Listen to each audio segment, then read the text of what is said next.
Hi friends, வணக்கம். Welcome back to Tamil Mithran. நடிகர் நாக சைத்தன்யா மற்றும் நடிகை சோபிதா துலிபுலாவுடைய திருமணம் கொஞ்ச நேரத்துக்கு முன்னாடி நடந்து முடிஞ்சிருக்கிற நிலையில் நாக சைத்தன்யாவுடைய அப்பா நாகார்ஜுனா ஒரு போஸ்ட் ஒன்று போட்டிருக்காரு. அதில் அவர் என்ன சொல்லியிருக்காருன்னா, நாகார்ஜுனாவும் சோபிதாவும் புதிய வாழ்க்கையை தொடங்குறத பார்த்து நான் ரொம்ப எமோஷ்னலாக இருக்கேன். என் அன்பான நாக சைத்தன்யா, உனக்கு மிகப்பெரிய வாழ்த்துக்கள். அன்புள்ள சோபிதா, நீ எங்கள் குடும்பத்தில் இணைந்ததற்கு மிகவும் மகிழ்ச்சி. நீ எங்கள் வாழ்க்கையில் ஏற்கனவே எண்ணற்ற மகிழ்ச்சியை கொண்டு வந்து விட்டாய்.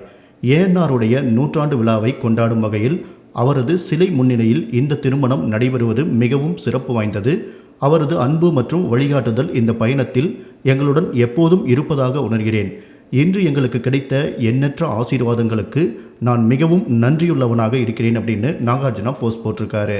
நாகச்சைத்தன்யா சமந்தா கடந்த 2017 திருமணம் பண்ணிக்கிட்டு கருத்து வேறுபாடு காரணமாக 2021 அக்டோபர் மாதம் நாங்கள் பிரிய போகிறோம் அப்படின்னு அனௌன்ஸ் பண்ணாங்க. இதை தொடர்ந்து 2022 விவாகரத்து வாங்கி அவங்க பிரிஞ்சுட்டாங்க. இதை தொடர்ந்து இந்த வருஷம் ஆகஸ்ட் மாதம் 8ஆம் தேதி நடிகை சோபிதா துலிபுலாவுக்கும் நாகச்சைத்தன்யாவுக்கும் என்கேஜ்மெண்ட்டை முடிச்சிருந்தாங்க. இதை தொடர்ந்து இன்னைக்கு இரவு 8:15 மணிக்கு நாகச்சைத்தன்யா சோபிதா துலிபுலாவுக்கு திருமணம் பண்ணியிருக்காங்க. இவங்களுடைய திருமணம் நாகார்ஜுனாவுடைய குடும்ப முறைப்படி ஹைதராபாத்தில் பிரபலமான அன்னபூர்ணா ஸ்டுடியோவில் நடந்திருக்கு.